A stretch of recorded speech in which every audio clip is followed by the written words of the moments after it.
Good morning, church. First of all, it was wonderful to see you on Sunday to pop into those Zoom meetings. I hope I didn't take up too much of your small group time, and I hope that it was wonderful to connect to one another, even if it was just online in small groups across Zoom. But I still hope it was a wonderful time. Now, I said I would pop in so you could ask any questions that arose out of the message, but realized by the time I popped in, it was too early. You were just saying hello.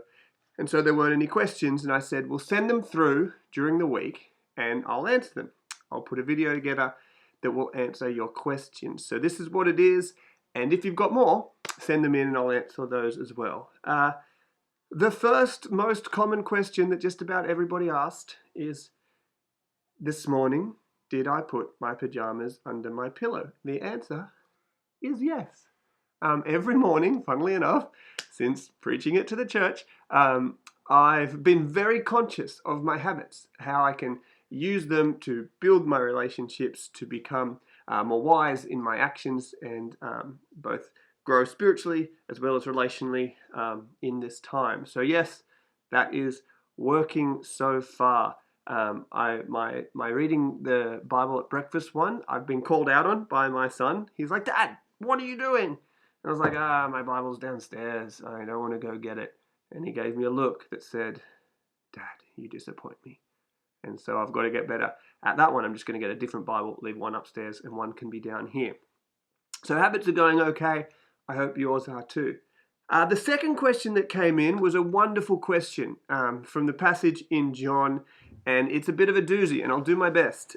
So the verse that was in question was John, we're in chapter 12. For those of you that couldn't find the reference on Sunday, sorry, it was John chapter 12, 12 through to about 28, 29, 28, all right? And the passage in question was this one in verse 25, where Jesus says, "The man who loves his life will lose it, while the man who hates his life in this world will keep it for eternal life." A pretty complex set of words there, okay?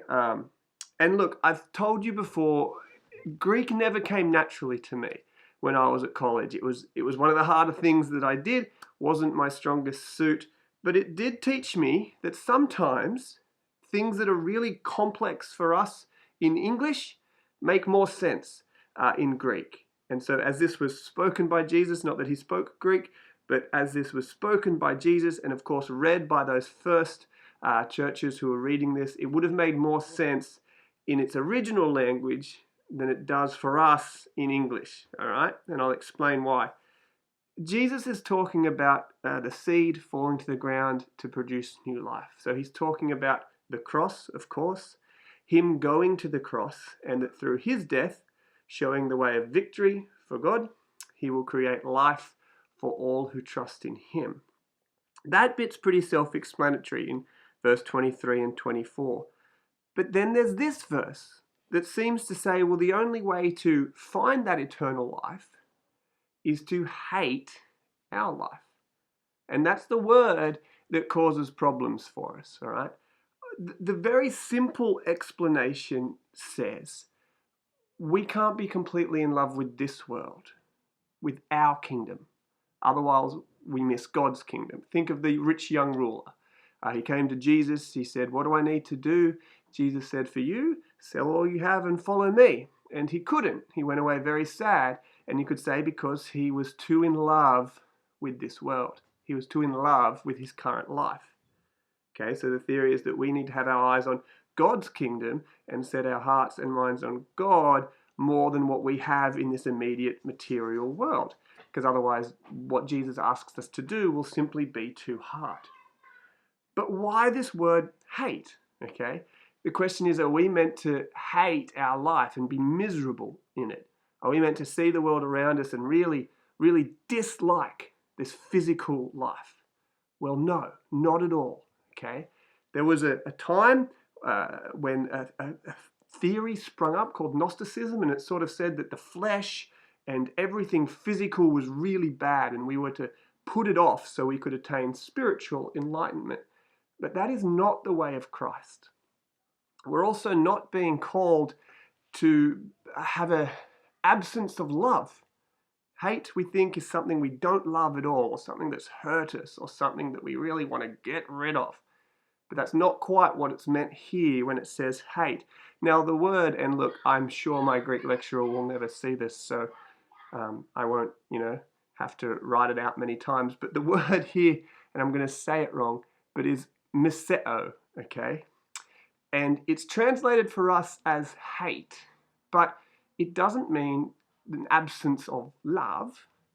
What it means is to choose something above something else, right?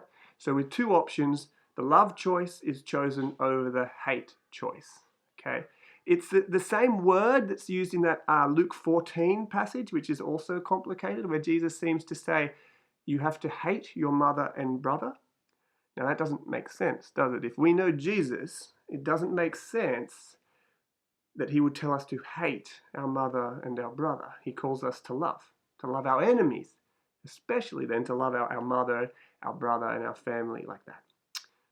So clearly it doesn't simply mean to hate the way we think of as hate, but Jesus is saying, no. If you're going to follow me, you need to choose me. You need to choose me before this life. You need to choose me over your brother or your mother, because they can't save you.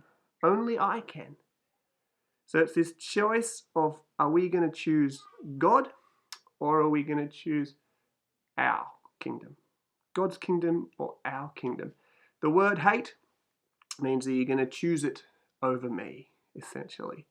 I hope that was helpful, and in some part, again, I apologize to Tim McBride if you're listening. Sorry for my Greek pronunciation. But a really good question out of John's Gospel, that passage there. Hope it was helpful. If you have other questions, send them through. I'll do my best, and I'd love to hear how you guys are going with those habits, what God might be calling you to do and grow in this season. God bless.